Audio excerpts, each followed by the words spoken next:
নমস্কার বন্ধুরা, আপনাদের সঙ্গে আমি মিতা। মা আছি তো আমি উইথ ভিল ফুড চ্যানেলে আপনাদের স্বাগত। মায়ের জন্য আজ আমি আলু বোখারার চাটনি করছি, দেখি কেমন হয়।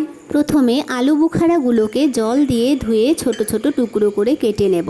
প্রায় 200 গ্রাম মতন আলু বোখারা আমি নিয়েছি চাটনি করার জন্য। আলু বোখারা দেখতে খানিকটা টমেটোর মতোই, কিন্তু সাইজে ছোট আর স্বাদেও একেবারে অন্য রকম।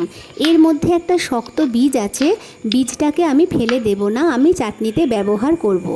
কড়াই খুব গরম হলে তাতে 1 চামচ পাঁচফোড়ন আর হাফ চামচ জিরে আমি ভেজে নেব। লো ফ্লেমেই মশলাটা ভাজতে হবে। খুব বেশি আঁচে ভাজলে অনেক সময় মশলা পুড়ে যাবার সম্ভাবনা থাকে, আবার এর মধ্যে একটা তিতকুটে ভাব চলে আসে। লো ফ্লেমে ভাজলে এর মধ্যে একটা সুগন্ধ বজায় থাকবে। এবার শিলনোড়ায় মশলাটা বেটে নেব। খুব বেশি মিহি করা চলবে না।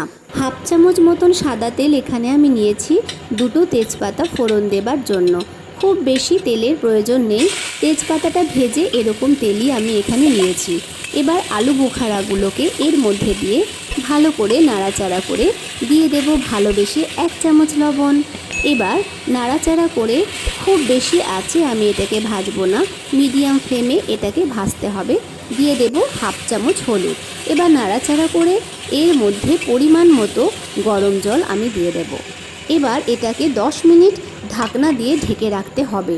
10 মিনিট পর আমি এতে 2 কাপ পরিমাণ মতন চিনি নিয়েছি। 200 গ্রাম পরিমাণ মতো আলু বোখারা আমি নিয়েছিলাম, তাই 200 গ্রাম মতন চিনি আমি এখানে দিলাম।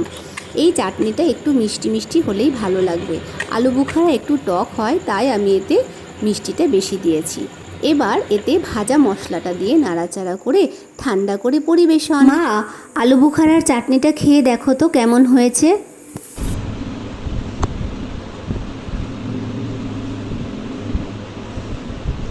বাহ, দারুণ হয়েছে। তোমরাও খাবে, তোমরা ভালো থাকবে। বন্ধুরা, ভিডিওটা ভালো লাগলে লাইক, শেয়ার, কমেন্টস করো। সাবস্ক্রাইব করতে ভুলে যেও না।